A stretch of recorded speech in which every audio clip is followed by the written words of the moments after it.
Students, आज हम लोग ट्रायंगल चैप्टर 6 का कन्वर्स ऑफ थेल्स थ्योरम को देखेंगे।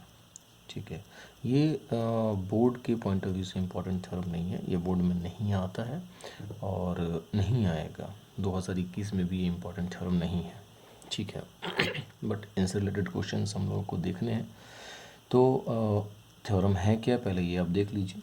थ्योरम कह रहा है क्या, prove that if a line divides any two sides of a triangle, यानी एक ट्रायंगल की बात हो रही है। ठीक है, तो पहले आप एक ट्रायंगल ड्रॉ कर लेते हैं। मैंने एक ट्रायंगल यहाँ ड्रॉ कर लिया।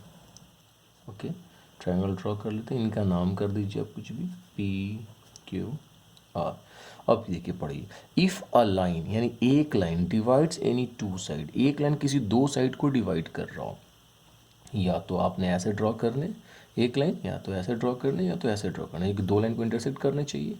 तो हमने क्या करने कि एक लाइन मैंने ऐसे ड्रॉ कर देनी, मैंने एक लाइन ऐसे ड्रॉ कर दी। एक लाइन मैंने यहाँ एल ले लिया जो कि पी क्यू को ए पॉइंट पर इंटरसेक्ट कर रहा है और पी आर को बी पॉइंट पर इंटरसेक्ट कर रहा है, जो यहाँ बोल रहा था।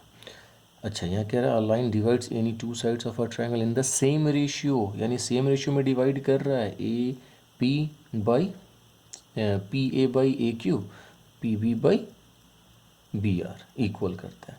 देन द लाइन, कौन सा लाइन, ये line L that means A, parallel to the third side, तीसरे साइड के पैरेलल होता है ये क्यू आर के पैरेलल, तो ये प्रूफ करना है। क्वेश्चन समझ में आ गया कि एक लाइन जो है एल, वो दो साइड्स को, किसी ट्रायंगल के दो साइड्स को डिवाइड करता है इन द सेम रेशियो। कहने का मतलब ऐसे डिवाइड करता है कि पी ए जो है सॉरी, ए क्यू के P A by A Q equals to P B by B R, ये हो जाता है। ये ऐसे, ये एल लाइन इस तरीके से इसको क्या कर रहा है, डिवाइड कर रहा है।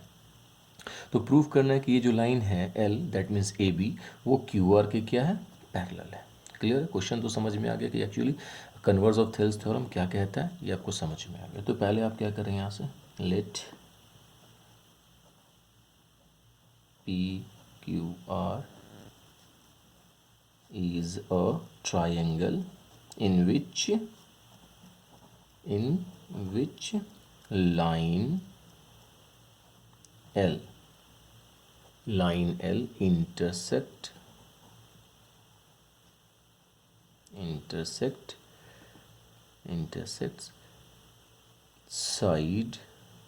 sides PQ and PR at A and B respectively, such that ये वाला चीज़ क्या हो जाएगा, such that P A by A Q is equals to P B by B R. ये इक्वेशन फर्स्ट करके छोड़ दीजिए, आई थिंक हम लोग यूज़ करेंगे यहाँ से। अब आइए टू प्रूव, अगर हम प्रूव में आते हैं तो कह सकते हैं कि A B parallel Q R, ये प्रूव करने। Construction,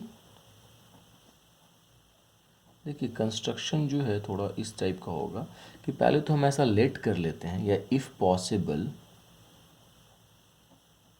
possible let A B not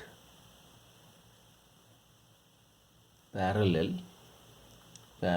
to QR, then draw ऐसा मान लेते हैं कि ये इसके पैरेलल है ही नहीं, तो एक लाइन पैरेलल तो हम ड्रॉ कर सकते हैं ना, इस तरीके से ड्रॉ कर लेते हैं। ड्रॉ AC पैरेलल QR, ठीक है, AC पैरेलल QR ड्रॉ कर लिया आपने। अब जो है प्रूफ में आते हैं हम लोग।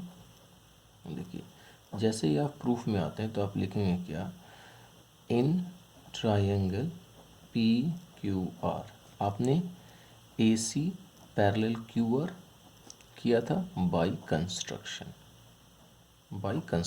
AC पैरेलल QR, तो bye Thales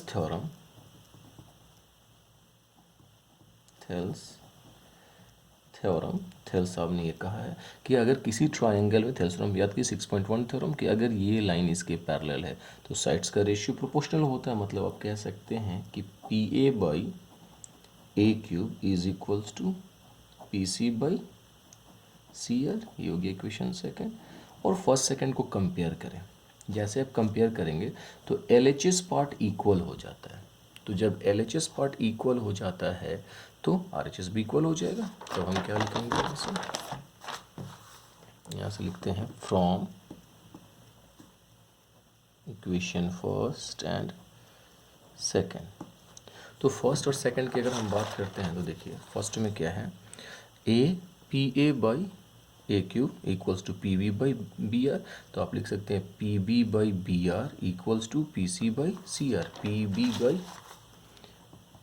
B by B R equals to, देखिए क्या हो जाएगा, P C by C R, यानी ये वाला पोर्शन ऑटोमेटिक इसके इक्वल हो जाएगा, P C by C R के बराबर हो जाएगा, P C by C R के बराबर हो जाएगा। इसमें कोई डाउट नहीं। अब जो है अगर हमने ऐसा किया कि एडिंग 1 ऑन बोथ साइड,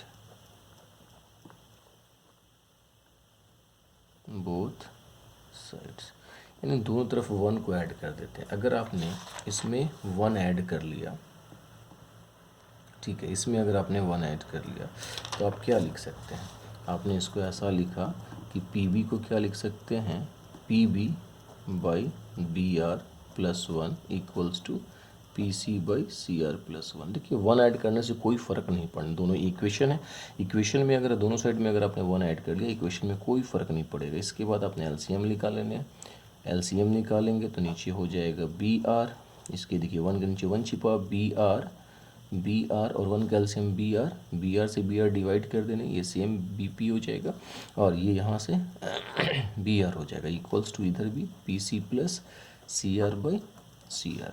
अब देखिए P B plus B R आपको देखने क्या है, देखिए यहाँ से देखिए पी बी, ये पी बी ये यहाँ से प्लस बी आर क्या हो जाएगा, पी आर के बराबर हो जाएगा। यस, आप यहाँ से लिख सकते हैं पी आर, नीचे बी आर छोड़ दीजिए। यहाँ देखिए P C plus C R, ये है P C plus C R. तो P C plus C R जो है ये देखिए पी सी है ना, यहाँ से P C plus C R बराबर फिर से पी आर हो जाएगा, ये भी आपका हो जाएगा पी आर और बाई सी आर। देखिए पी आर से पी आर कैंसिल हो गया, तो आपके पास बचा क्या, आपके पास बच गया B R equals to C R. देखिए अब फिगर को आप देखिए, आपके पास बचा क्या, बी यहाँ से sorry B R equals to C R है ना, ये सी आर यहाँ से और कह रहा है बी आर, ये इक्वल है। भाई कब इक्वल होगा, ये तभी इक्वल हो सकता है जब सी कहाँ हो, बी पर हो, तब ये जाकर इक्वल हो सकता है। यानी ये तभी इक्वल हो सकता है जब आप ऐसा कह सकते हैं this is only possible, this is only possible when B जो है व्हेन बी कोइंसाइड या बी कोइंसाइड विथ सी, तभी ये पॉसिबल हो सकता है जब बी कहाँ हो, सी पर। देखिए एक चीज़ फिर समझिए, ये जो बी है अगर सी पर है, बी अगर सी पर हो जाता है तभी ये पॉसिबल है कि बी और सी आर क्या हो, इक्वल हो। यानी ये बी कहाँ होना चाहिए, सी पर होना चाहिए। ठीक है, ये कब होगा, कोइंसाइड है तभी ये पॉसिबल हो सकता है। देयरफॉर आप लिख सकते हैं या हेंस लिखिए, हेंस जो आपको प्रूव करने थे A B parallel Q R. I hope आपको ये समझ में आ गया हो। किसी को कोई भी डाउट होगा तो प्लीज़ कमेंट करके आप बताएं, और अगर आपको वीडियो पसंद आया हो तो प्लीज़ लाइक एंड शेयर।